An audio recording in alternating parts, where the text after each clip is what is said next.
अब शुरू होता है हमारा चैप्टर नंबर 133, जहां हमें बैकग्राउंड में सोई की वॉइस आ रही होती है।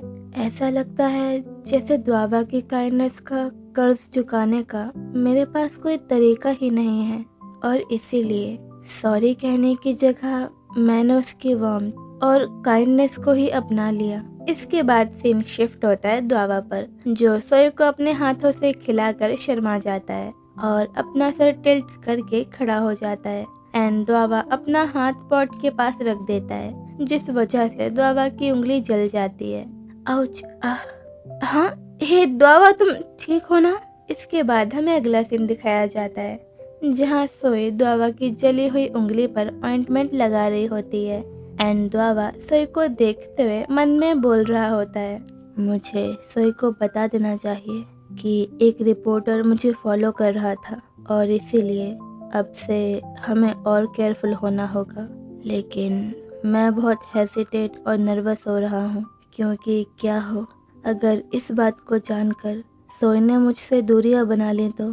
क्या हो अगर ये शोर शराबा और हलचल सोई को मुझसे दूर कर दे? ये नॉर्मल से ऑर्डिनरी मोमेंट्स, जैसे इस पल मैं सोई के साथ बैठा हूँ, जैसे सोई के घर पर रुकना और उसके साथ बैठकर खाना खाना और उसे अपने फिंगर पर ऑइंटमेंट लगाते हुए देखना, ये छोटे छोटे मोमेंट बहुत प्यारे हैं और मेरे लिए बहुत ज़्यादा प्रेशियस भी। मैं इन्हें किसी भी हालत में खोना नहीं चाहता।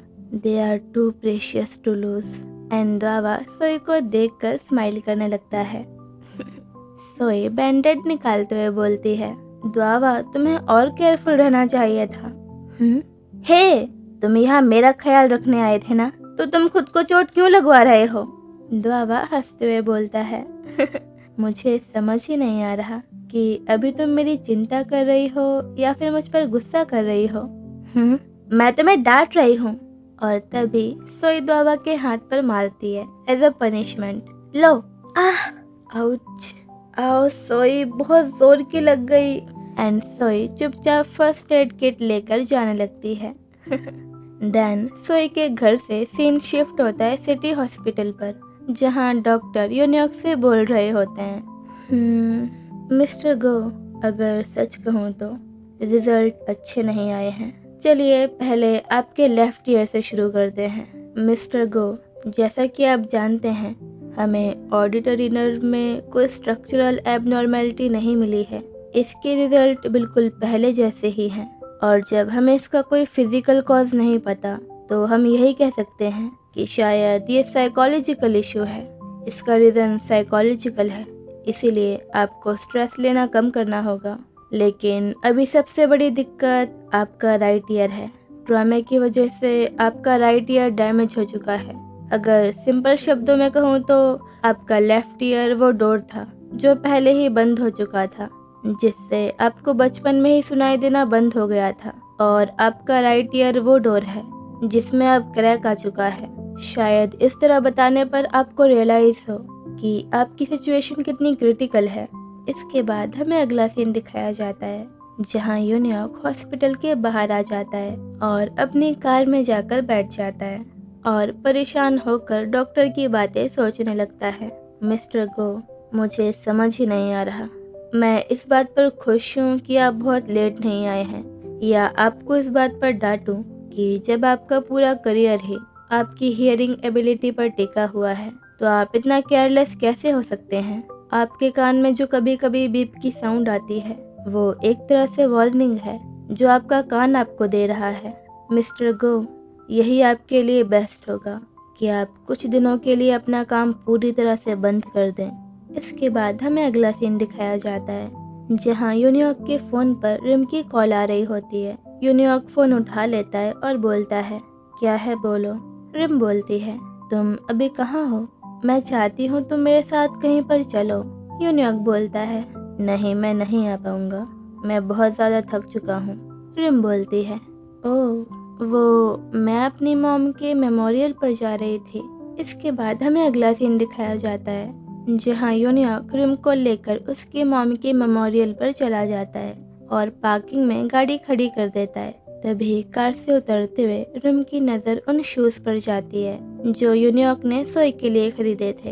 एंड जो ये ब्रांड है स्टोरी शू, वो ऑपरेशन ट्रू लव के वर्ल्ड में काफ़ी पॉपुलर ब्रांड है। एंड ये देखकर रिम मन में बोलती है, हाँ, स्टोरी शू यूनियॉर्क की कार में लड़कियों की सैंडल क्या कर रही है। रिम कार का डोर बंद करती है और यूनियॉर्क से बोलती है, मैं जब भी तुम्हारे साथ डिनर पर जाने का प्लान बनाती हूँ तो तुम हमेशा बिजी हो जाते हो, एज इफ तुम जानबूझकर इग्नोर कर रहे हो। लेकिन देखकर लग रहा है कि तुम्हारे पास और लड़कियों से मिलने का बहुत टाइम है। ये क्या बोल रही हो। रिम पीछे कार में रखे हुए शूज की तरफ इशारा करते हुए बोलती है, वो शूज जो तुम्हारी कार की बैक सीट पर हैं, मैंने भी रिसेंटली इसी ब्रांड के शूज लिए हैं। यूनियॉर्क बोलता है, नहीं, तुम गलत समझ रही हो। एंड रिम शांत होकर यूनियॉर्क के एक्सप्रेशन को ऑब्जर्व करने लगती है। देन रिम अपनी मॉम के मेमोरियल पर जाने का डिसाइड करती है और आगे जाने लगती है। बट यूनियॉर्क वहीं पर कार के पास ही खड़ा रहता है और ये देखकर रिम बोलती है, हाँ, तुम साथ में नहीं आ रहे? मैं यहीं ठीक हूँ। ठीक है, जैसा तुम्हें अच्छा लगे। एंड रिम वहाँ से जाने लगती है। इसके बाद हम अगले सीन में देखते हैं जहाँ रिम अपनी मॉम के मेमोरियल के सामने खड़ी हुई होती है और उस ग्लास को साफ कर रही होती है। हेलो मॉम, कैसी हो आप? काफ़ी समय बाद मिल रहे हैं, है ना? मैं आज भी उसी के साथ आई हूँ। आपका बहाना बनाकर आज भी वो मुझे मना नहीं कर पाता और जब भी मैं उसे अपने साथ यहाँ आने के लिए कहती हूँ तो वो मान जाता है। मॉम, मैं एक्चुअली यहाँ आपसे मिलने नहीं आई थी। मैं यहाँ एक चीज़ चेक करने आई थी कि क्या अब भी वो मेरी उतनी ही चिंता करता है या नहीं। देन सीन शिफ्ट होता है जहाँ रिम सामने खड़ी हुई होती है और यूनियॉर्क को देख रही होती है। एंड इसके बाद रिम अम्ब्रेला खोलती है और यूनियॉर्क के पास चली जाती है और कार में बैठ जाती है एंड अपना कोट झाड़ने लगती है जो बारिश की वजह से थोड़ा सा गीला हो गया था। तभी रिम से यूनियॉर्क बोलता है, ग्लव बॉक्स में टिश्यूज होंगे अगर चाहिए हो तो। Thank you. एंड रिम टिश्यू निकालने लगती है। हाँ, सोई सिम। एंड सोई का बिजनेस कार्ड देखकर रिम को सोई के बर्थडे वाला दिन याद आ जाता है जब सोई के डैड एक नई कार के लॉन्च होने की बात कर रहे थे जिसे जल्द ही KDD यानी कि सोई की कंपनी मार्केट में लॉन्च करने वाली है। एंड रिम ग्लव बॉक्स बंद करते हुए यूनियॉर्क से बोलती है, ओह अच्छा, सुनो, जिस प्रोजेक्ट के लिए तुम म्यूजिक बना रहे थे वो एक कार के लिए था ना जिसे KDD जल्द ही लॉन्च करने वाली है। यूनियॉर्क बोलता है, तुम्हें कैसे पता? रिम बोलती है, बस ऐसे ही कहीं सुना था। रिम बैक सीट पर रखे हुए शूज को देखते हुए बोलती है, वो जो शॉपिंग बैग कार की बैक सीट में रखा हुआ है वो क्या तुम ऑलरेडी रिजेक्ट हो चुके हो या अभी तक तुमने उसे दिया ही नहीं? रिम की बात सुनकर यूनियॉर्क थोड़ा शांत हो जाता है एंड होल सिचुएशन के बारे में सोचते हुए आगे बोलता है, वेल, दोनों। हाँ, ये कैसा जवाब हुआ? एंड रिम एकदम सीरियस होकर मन में बोलती है, उसने वो शूज़ उसे अभी तक नहीं दिए लेकिन उसने पहले ही रिजेक्ट कर दिए, कैसे?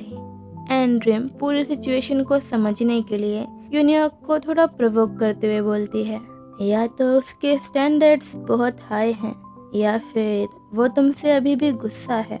यूनियॉर्क बोलता है, तुम्हारा इससे मतलब क्या है? रिम जल्दी से ग्लव बॉक्स खोलती है और सोई का बिजनेस कार्ड निकालती है एंड यूनियॉर्क को दिखाते हुए बोलती है, ये